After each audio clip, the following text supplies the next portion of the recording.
Mic check. Welcome to Making Sense of Wealth with Andrew Whalen, your personal CFO. The show where we break down complex financial topics and market events into investor-friendly concepts so that you can make better informed decisions about your financial future. Because if it don't make dollars, it don't make sense. Boys, welcome. I miss you. I'm sorry I'm not there. I know you're getting along just fine without me making all the smart decisions for clients' portfolios. But we wanted to take some time. We're kind of at the midpoint of the year. I think we really dialed in at that beginning of the year outlook that we put out. Called for a little bit of a correction. We got a little bit more than what we anticipated due to the intensification of the tariffs and the talks and tariffs on, tariffs off. And we've stuck to our guns all year, calling for that 10 to 15% a year. So I want to take some time today. We've got a little bit of a theme for this mid-year outlook. It's called Between the Pause and the Push. So we'll elaborate a little bit more on that. But we're sitting here basically S&P 500 at all-time highs. You've got a little bit of clarity on some aspects of the tariffs. I think that's provided a little bit of relief for the markets. You've got a large amount of cash still on the sidelines where institutions really haven't pushed in. So that could lead to a little bit of FOMO as we get closer to the end of the year. But let's tee it off there. Let's kind of just do a quick recap of how we got to where we're at, and then we'll talk what we see for the next 5 or 6 months of the year. All right, that sounds good. Well, yeah, it's been a pretty good first half of the year so far. I think, excuse me, some of the things that we had looked at earlier in the year have kind of come to fruition. We were definitely worried about valuations at the start of the year. We were worried about the implications of the tariff wars, and some of that kind of came to pass. And for the most part, it looks like we got bailed out as the administration has been able to basically stall the actual effects of the tariffs. Allowed companies to basically front-loading their supplies at a cheaper rate until we actually see the actual outcome of the tariffs. We're still probably pretty safe there. And one of the biggest things in my mind that we saw was basically the continuation of the monetary policy, as we're seeing the Treasury basically fund operations on the short end of the curve, and that has allowed kind of a quasi stimulus, and that has helped the market significantly. So even though we haven't gotten the rates that the president's wanted, we've still seen a fairly large infusion of capital that keeps coming into the system to keep bolstering things. Right, and just so everyone understands, right, when the Treasury issues debt on the short term, it's actually infusing the system with excess liquidity because that paper just kind of continuously rolls, right? Versus locking in and issuing longer term debt, which they've been afraid of because interest rates are so high, what that does to interest expenses. So it's one tool the Treasury has if the Fed's not being accommodative with lowering rates, like what we've seen around the world, right? If you look at most developed nations with inflation at our numbers, they're 100 basis points or so lower. It doesn't mean that it's wrong or right, but they're just using that as part of their tools to provide liquidity into the market systems, right?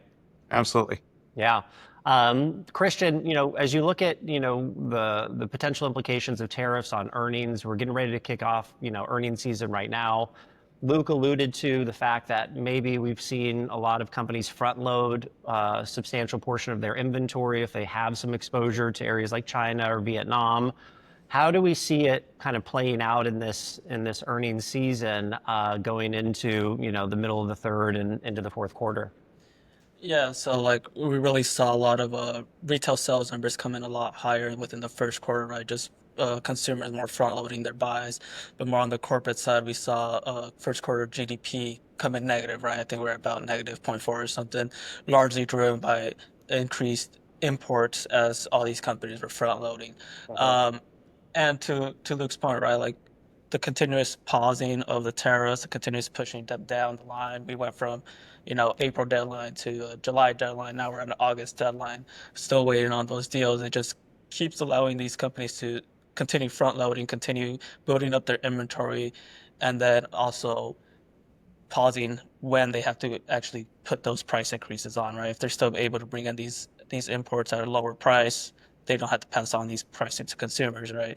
And so what we really we're thinking was that you won't start seeing these price increase and margin pressures for companies until like Q3 earnings. You're starting to see some of them now. It's just the consumer might be a little hesitant to buy. We saw some earnings already where margins have been an issue, but very minimal. But yeah, I think we're still putting together consumer front loading and corporate front loading of inventory probably won't be seen until like Q3 earnings, putting us closer to that like October, November area.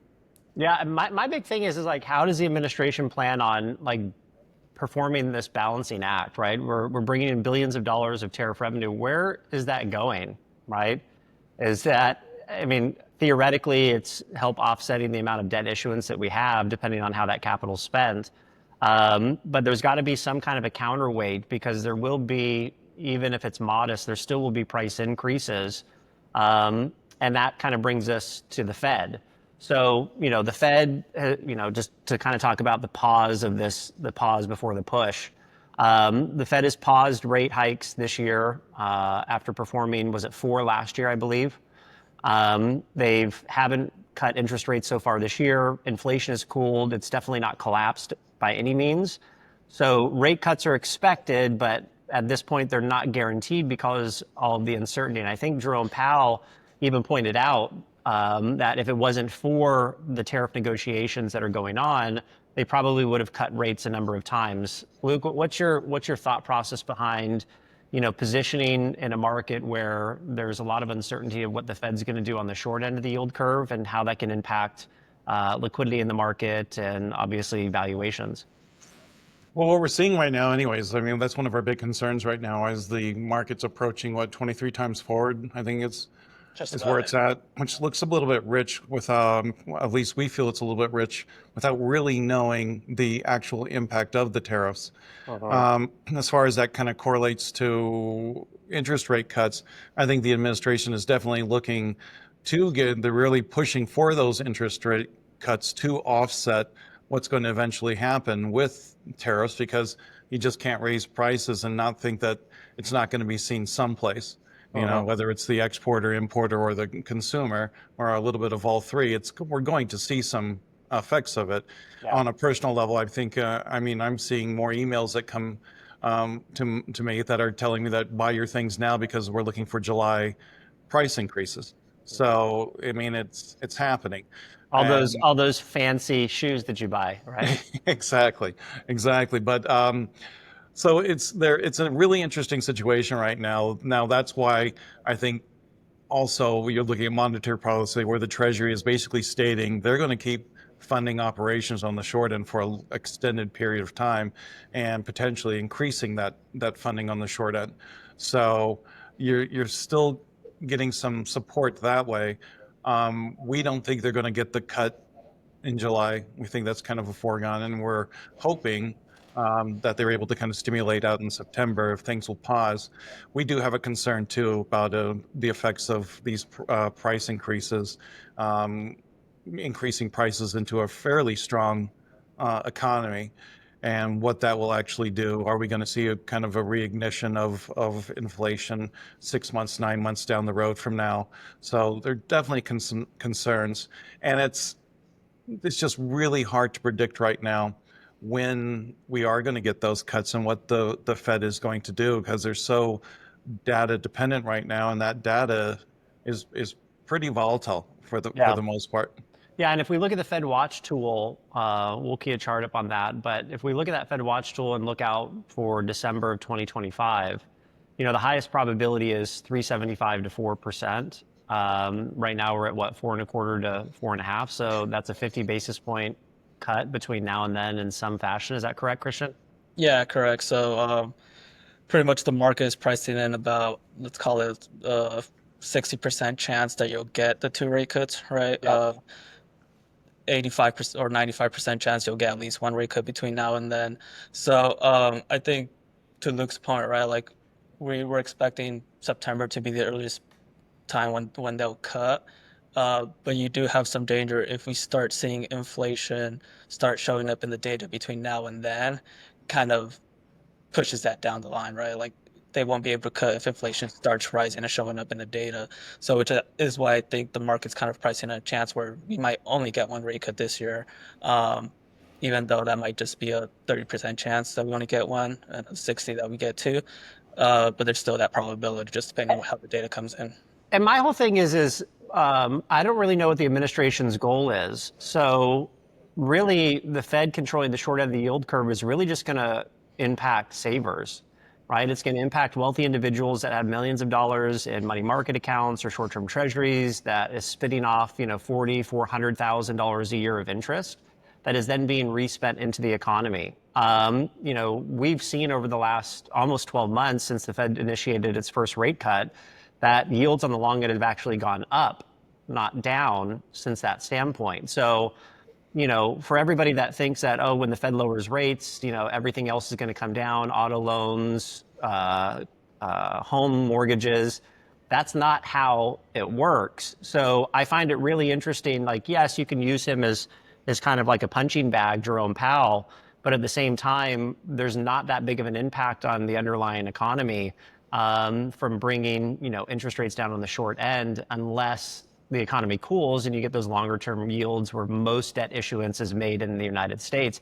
Now, maybe I'm wrong. If I'm wrong, please correct me. But that's how I'm looking at it, where it's actually going to impact the individuals that have all this money in the money market accounts that are, going on vacation because they're earning $15,000 a year of interest.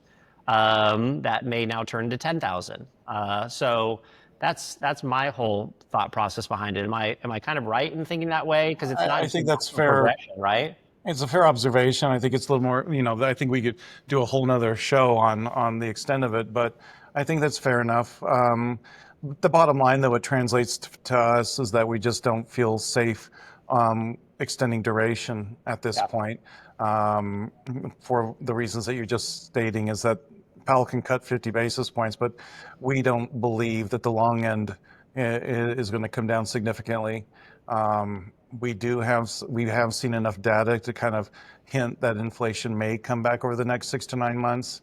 So, if this is maybe a segue into later down in this piece that we talk about kind of allocations, but yeah, we're basically very comfortable in the 2 to 3 year, maybe up to 4 year duration, no more than that. I think we're running really close to a 3 effective duration. Maybe we added on a little bit recently as a trade, but it's just too concerning. There's too many unknowns, and we really, for our comfort, and would be to wait and see actually what the outcome of these tariff negotiations will be before we really can determine whether or not you really want to take a chance in moving out duration and kind of shopping in there. Yeah, and all this is happening as the market's at all-time highs, right? So, there's no room for error on earnings, on tariff misinterpretation, or inflation. Any one of those things doesn't go, according to plan, you could see some, violent reaction back to reality within the market. Especially when you see like certain names like Open Door up, 600% a month. Well, I told you guys. I told you. Yeah. So now let's talk about some fun stuff, right? So, we think that we've always been pretty consistent in our thesis of a 10 to 15% year based off of how much we thought earnings were going to expand. We know we saw some big banks on Wall Street really adjust their earnings and adjust their projections in March and April, and then now they're coming back to kind of par with where we're thinking. So the title of today's mid-year outlook is the pause before the push. So let's talk about a little bit more about that push, what that means. So let's look at that flip side. So tell me what you mean by push. Christian, you want to take that?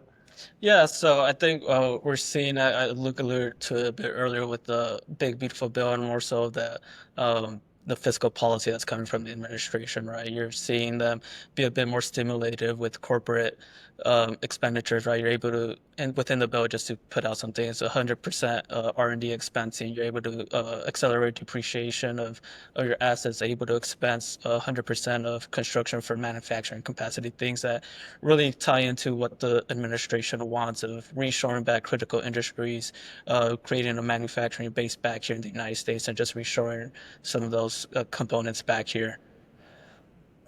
Yeah, I couldn't agree more, right? So, as you look at the spending of the big beautiful bill, obviously there's some key components in that spending, including defense, including modernization of the grid. That's really going to try and push the direction and the narrative that the administration's trying to achieve. But there's a lot inside of this BBB that could have, pretty big ramifications on economic activity if the economy is in a place to absorb, those policies. So anything specific in there that you are really keened into that's going to really push the economy forward, Luke?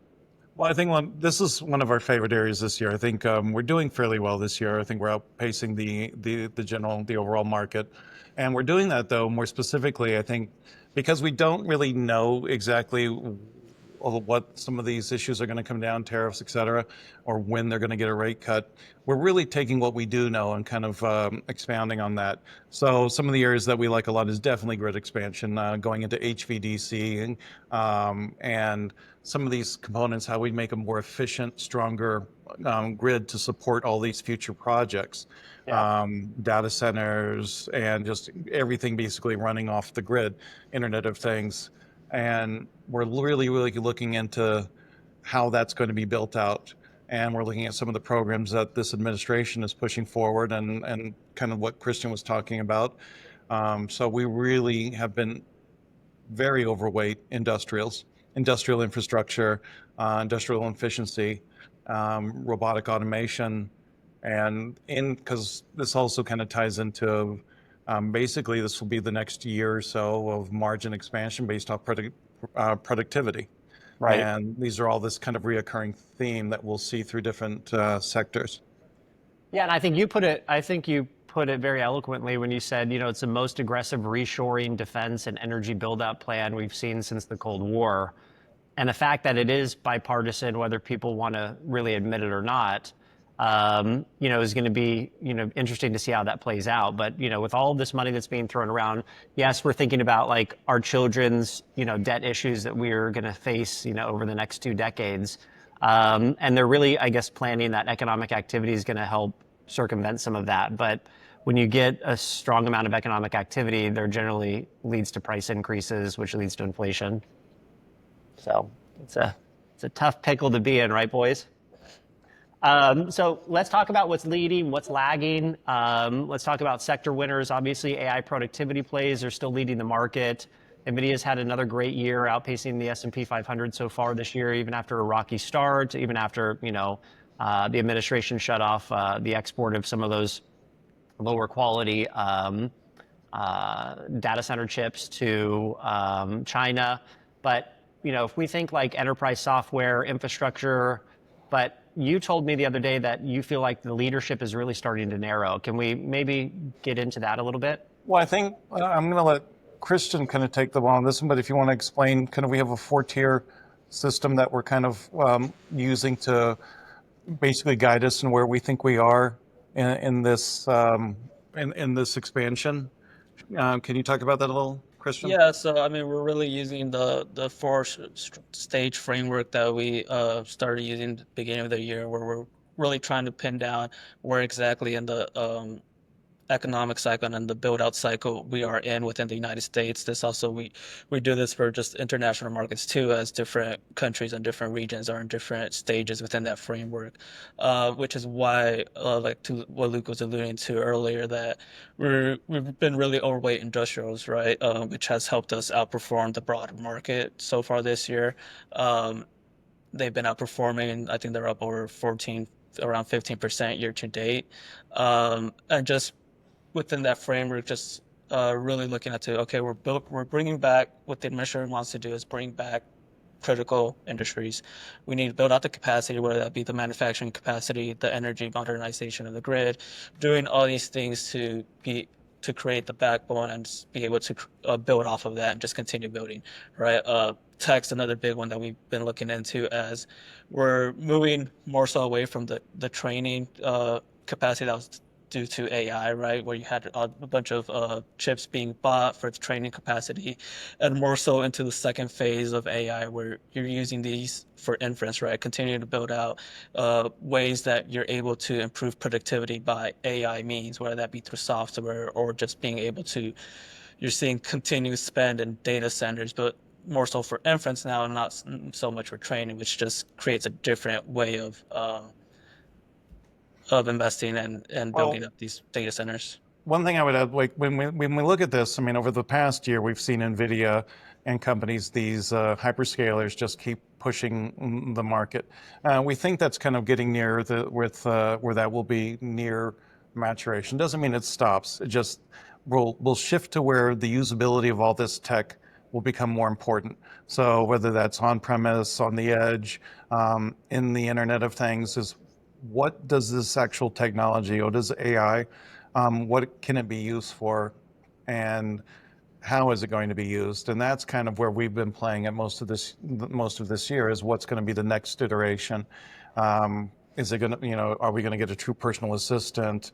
Are all these devices that I mean, you that's use? really the only thing that Apple needs to execute on, right? Right. It's like that's every day they wake up, that's the only thing they should be thinking about. Well, it's just, but it just comes down to, it's like the usability of the tech, right? Right. And translating that, is it going to translate into software? Application use, is it going to translate more into improved cybersecurity?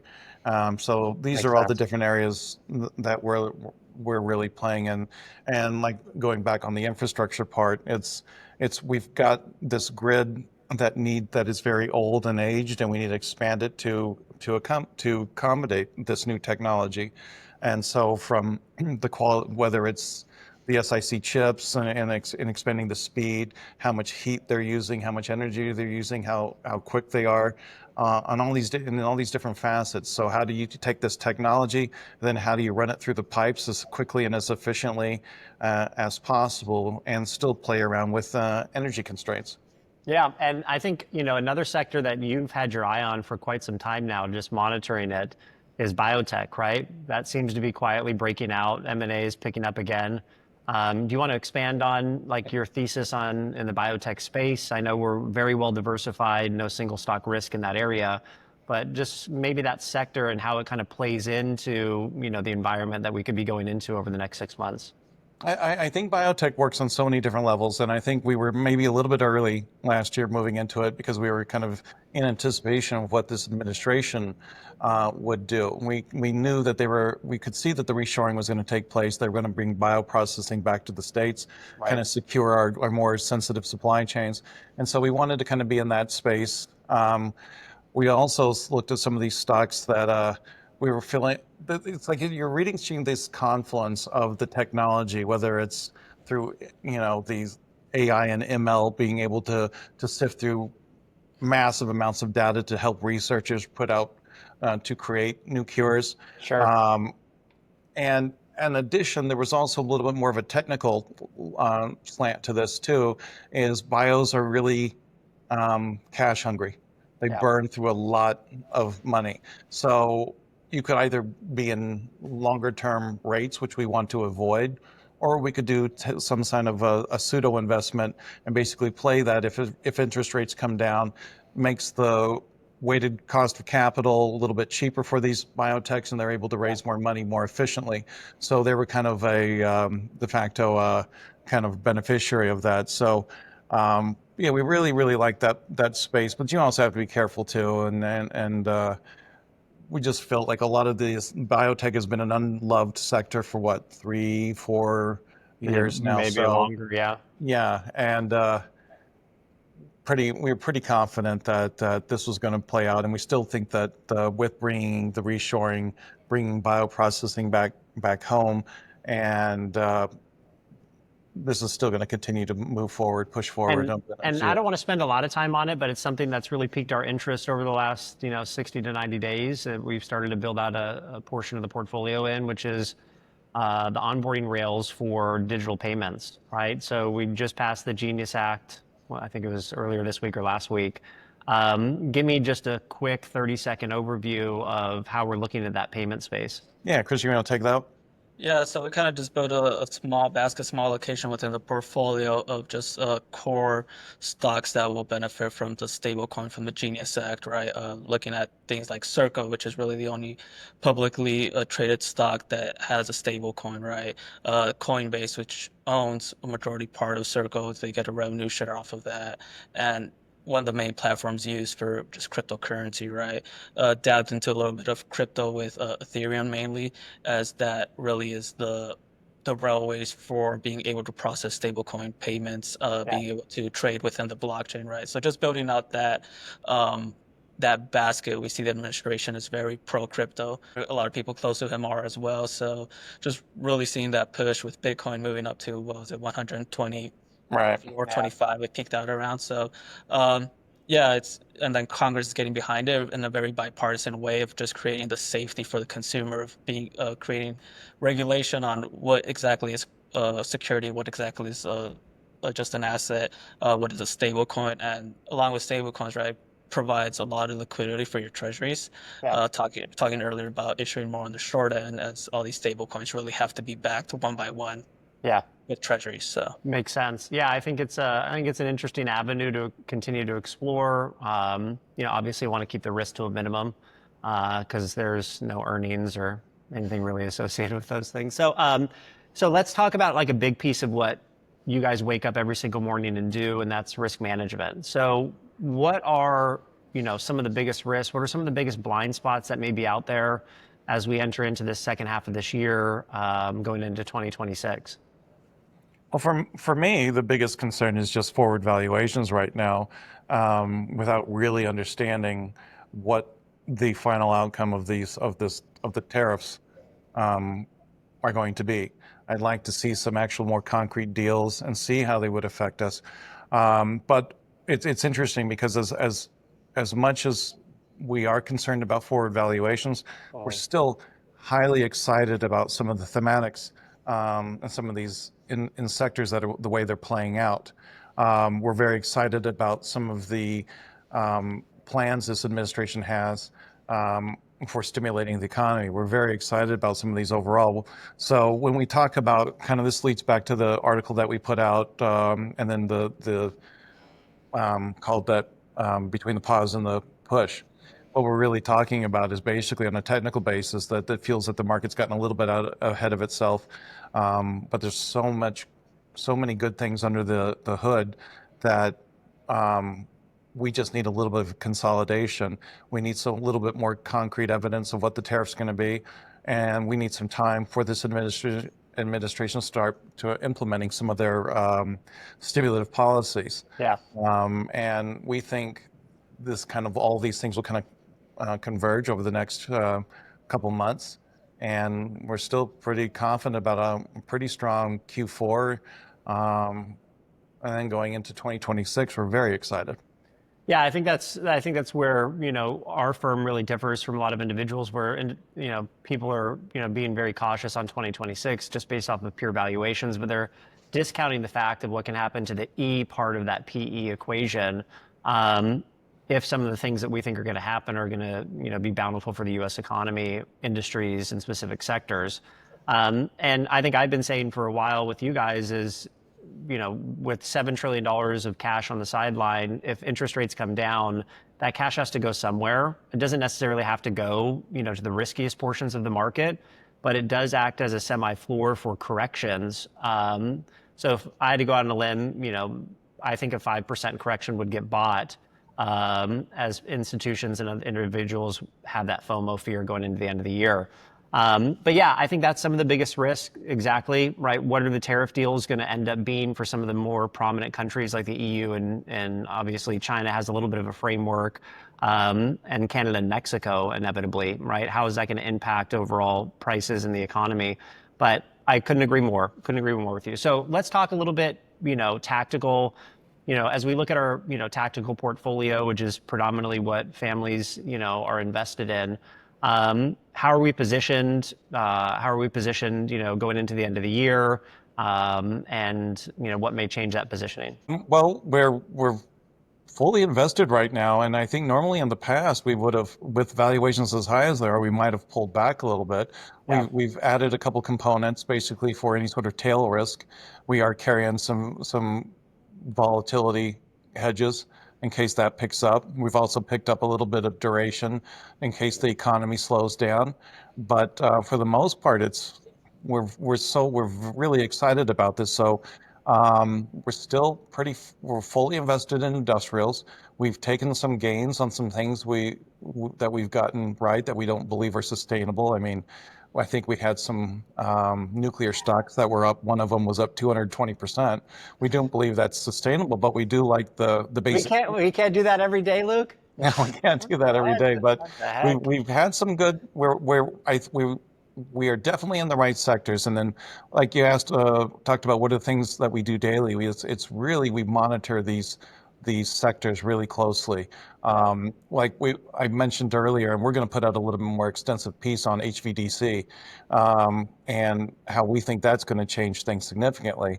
It's already in the throes of it. So even on a day like today, the market looked a little bit wonky, but some of these HVDC stocks sold off a little bit in the morning, but quickly were bought back up. Right. And so these are the things that give us a pretty good sense that we're in the right places. What about international? I mean, so international comes into vogue once every 10 years, in my opinion. This happens to be one of those 10 years. But talk to me about the mechanics of what's going on internationally that's really causing the grind higher over there, and why it could be an opportunity and why we may or may not own it. Well, I mean, we have 25% of the portfolio, maybe 23 now. We took some gains on some things, but 23 to 24% of the portfolio is international. And I know that was the old adage, it's like, yeah, every 15, 20 years they're good. But I think and I'll let Christian expand on this a little bit more, but what I see is kind of the administration is really pushing other central banks to do their part around the world. Like, you just can't keep using our consumer to fund global expansion. We need other countries to step up. One of our favorite things that we saw that we knew was coming down the pipe was Germany, and basically allocating, what was that, 500 million or so to defense, another 500 million or so to infrastructure. So they're actually adding a little debt to their GDP ratio, and they're going to be expanding and by paying for their own defense. And so you're seeing this actually kind of take place in a lot of other countries as well. We're looking at, as we move out of China and we move into more friend-shoring places like Mexico, like India, and some places like that, we're seeing other countries, and there go their central banks are going to have to accommodate. You know what I love about this tariff thing?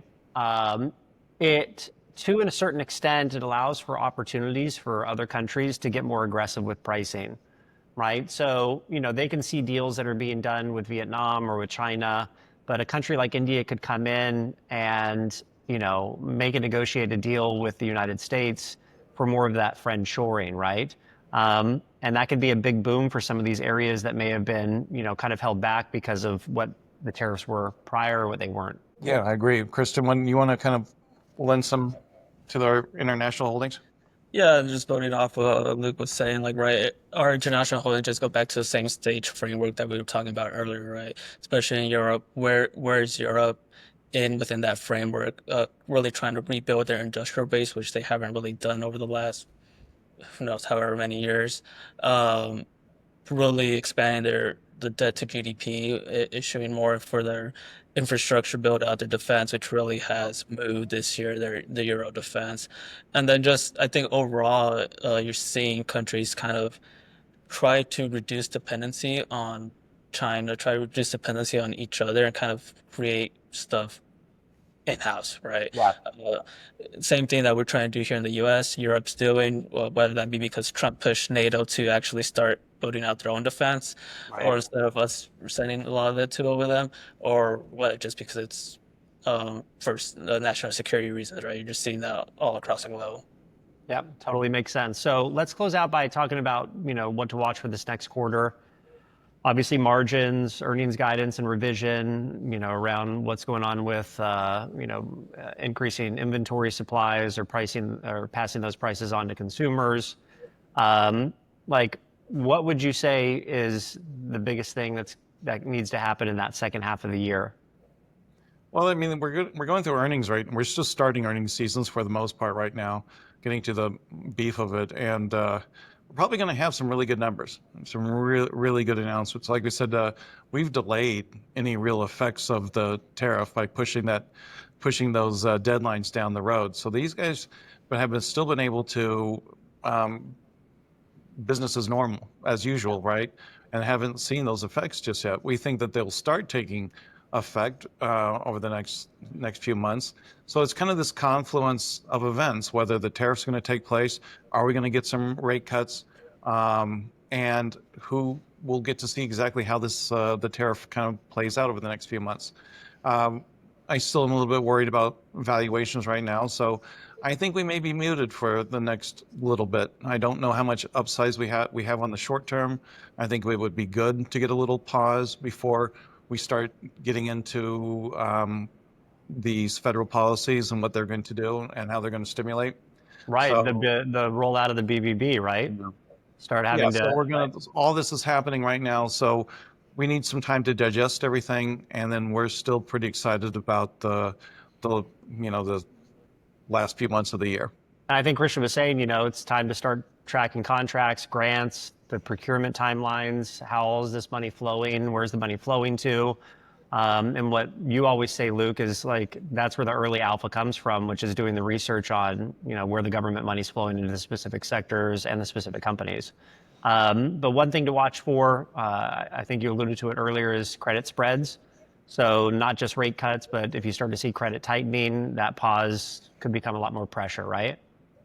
Yeah, although we haven't seen anything like that. Yeah, we haven't seen any of that, right? Yeah, in fact, if anything, but that's an interesting component too, because I don't know that you're going to have any sort of issue on that credit side. I mean, the economy's pretty darn stable, and some of the plans that are coming down the pipe. So to the fact that we've gotten a little bit more loose with our credit requirements here, so we've been able to take a little bit more risk via credit quality, not duration.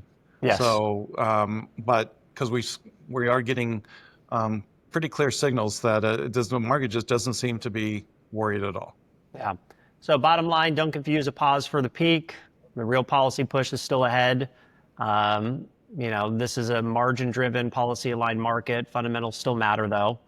And, between now, which is the pause, and the push, it'll be interesting to see what happens. But we're still calling for a 10 or 15% year, 6,700 on the S&P 500. Is that all correct? Yeah, I think 6,700 still looks pretty good. I think there's a case that could be made that we go, higher than that. I don't know that we. Let's go, guys. Let's do it. Yeah, we're pretty comfortable at 6,700. We haven't changed that yet. I wouldn't feel comfortable moving that up until we actually get a little bit more data on and see some actual deals coming through. I don't know that we can keep just melting higher without getting a little bit more concrete, evidence. Yeah. But we still feel pretty good about 67, all things considered, right now. Wonderful. All right, guys. Thanks for doing this today. Thanks for helping educate all of our clients. If you guys have any questions, shoot us emails. Make sure you follow Luke and Christian on their Substack page. Subscribe to that. They're putting out research every single week.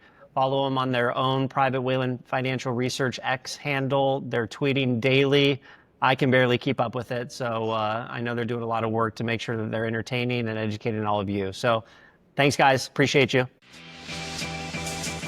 All opinions expressed by Andrew Whalen, employees at Whalen Financial, or any other podcast guest are solely their own opinions and do not reflect the opinion of Whalen Financial. Whalen Financial is a registered investment advisor. This podcast is for information purposes only and should not be relied upon for investment decisions. Clients of Whalen Financial may maintain positions in the securities discussed in this podcast.